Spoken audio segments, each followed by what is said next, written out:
2019లో వచ్చిన war cinema గుర్తుందా? Hrithik Roshan, tiger Shroff combo అప్పట్లో ఆడియన్స్ ని సీట్ ఎడ్జ్ లో పెట్టింది. ఇప్పుడు ఆ జర్నీని కొనసాగిస్తూ వచ్చేసింది వార్ 2.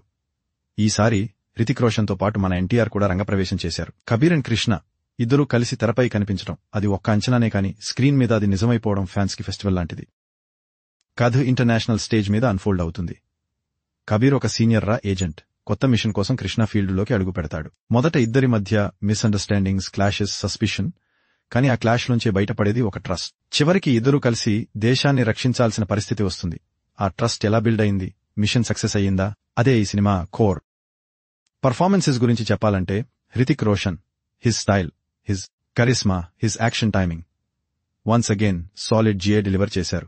స్క్రీన్ మీద కనిపించిన ప్రతి సీన్లోనూ ఆయన ప్రెజెన్స్ ఆడియన్స్ ని ఆకర్షిస్తుంది. మన NTR entry just next level. Hollywood range look తో వచ్చాడు. డైలాగ్ డెలివరీ, ఇంగ్లీష్ యాక్సెంట్ కూడా న్యాచురల్ గా చేశాడు. ఇమోషనల్ సీన్స్ లో కూడా తన సత్తా చాటాడు. హృతిక్ పక్కన నిలబడి తనకంటూ మార్క్ వేసుకున్నాడు. విలన్ రోల్ మాత్రం ఓకే అనిపిస్తుంది, కానీ మరింత ఇంటెన్సిటీ ఉండాల్సింది అనిపిస్తుంది. టెక్నికల్ సైడ్లోకెళ్తే యాక్షన్ సీక్వెన్సెస్ గ్రాండ్ స్కేల్ మీద ఉన్నాయి.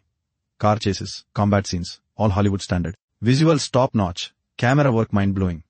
కానీ మ్యూజిక్ మెమరబుల్ గా ఏదీ మిగలదు. ఎడిటింగ్ కూడా కొన్ని చోట్ల డ్రాగ్ అనిపిస్తుంది. మొత్తానికి వార్ 2 ఒక grand visual experience. Hrithik NTR combo fans కి pure adrenaline rush, action lovers కి ఫెస్టివల్. కానీ స్టోరీ కొత్తదనం చూపించలేకపోయింది. ప్రెడిక్టబుల్ స్క్రీన్ ప్లే కారణంగా సాధారణ ఆడియన్స్ కి ఇది కంప్లీట్ సాటిస్ఫాక్షన్ ఇవ్వదు. వార్ 2 ఒక విజువల్ స్పెక్టాకిల్, ఫ్యాన్స్ కి ఫీస్ట్, కానీ సాధారణ ప్రేక్షకులకి మాత్రం ఒక మిక్స్డ్ బ్యాగ్.